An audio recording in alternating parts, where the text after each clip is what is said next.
Not filthy. And then it's like, oh look, it's completely clear.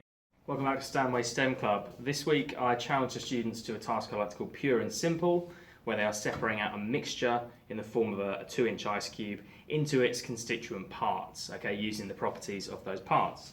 So I gave them, as is on screen now, one of these 2-inch ice cube blocks. The ones that I made for the video had salt in, so of course that affected how much the ice actually froze. It was more of a kind of slush.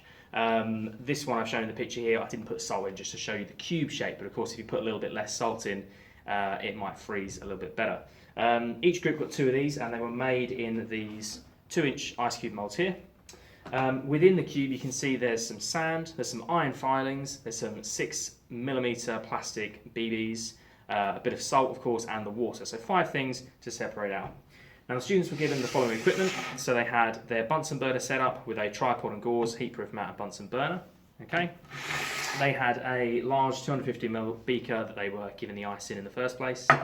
They had 3 secondary smaller beakers, or 3 or 4 or 5, to put their sorted out pure substances into to kind of show them off. They had a filter funnel and some filter paper for filtration, a glass stir rod. They had an evaporating basin. This one is ceramic, but the stainless steel ones work just as well. They had a small filter or sieve, okay, and obviously this is small enough that it will let sand grains through and iron filings through, but it won't let the plastic BBs through, so I chose it for that.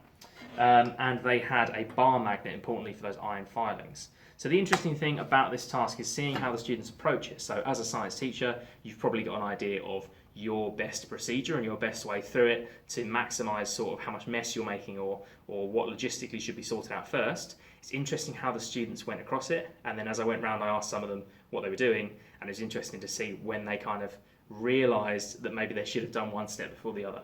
So let's see how they get on. So why are you heating the all the stuff? To make it dry so it separates easily. Sounds good, yeah. Did you try separating the iron from the sand while it was wet? That sounds like my food in food tech. It didn't work. Didn't work, it was all sticking together. Yeah. Girls, tell me, why have you used the sieve to separate out the little plastic balls? So that way, instead of taking like forever to scoop them out, we can just do that, and then the water separates from so the work smarter, not harder, kind of thing. yeah. So what is it about the sieve that allows it to do that? The fact the holes are too small for the beads to go through, but not too small for water. Tell me what you're doing here with your liquid. I'm evaporating it. You're evaporating it. What will you get after you evaporate it all? Nothing. Okay. So you're just trying to get rid of it? Yeah. What if there is something there? You never know. Is there something forming? You see a little crust around the edge of it? Yeah. Salt.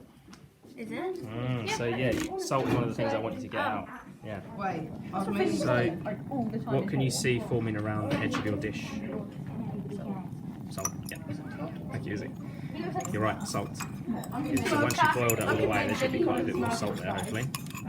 And then once it's dry, I'm gonna take the magnet and get all the iron filings. Ah, okay. What if you heat your little plastic balls too much? They might melt. They might melt, so let's just make sure we don't do that. That sounds like my food in food tech yesterday. Just be careful that the plastic balls don't melt, because honestly I don't know what temperature they would melt at. I don't know, but yesterday We take it off. Yesterday we were in food tech. Up to you. And, You can stir it around, make sure it's all getting. my friend, she had like a plastic Asda bag, and she put it somewhat near the Alright, don't put it on the table. stove while it was it'd just been turned off, and the bag melted. Is there something you can do to the Bunsen burner to make it heat faster? Put it on a different flame. Yeah. Twist that collar, put it on the different flame. As long as you're watching it, it's fine. Cool. Yeah. Say again? Look at the colour difference. Yeah. It's gone from a pale yellow to like an orange. Can I just pour this into there? And then I can Yeah. Don't pour all of it because it won't fit, but do it bit by bit. That'll filter, And then it's like, oh look, it's completely clear. I know, right? Chemistry, it's nuts. There you go, so your filtrate is clear. And stuff. And then any residue, any grimy stuff will get caught in there. So tell me, I'm going to quiz you now. Why does the water go through but the sand doesn't? Because it's the sand isn't like small enough particles to fit through the paper. Yes, good. Yeah, the holes in the filter paper aren't big enough to let I sand actually through. pay attention in science because it's my favourite subject. Of course, with a little bit of mess from everybody, I think all the students really enjoyed the practical.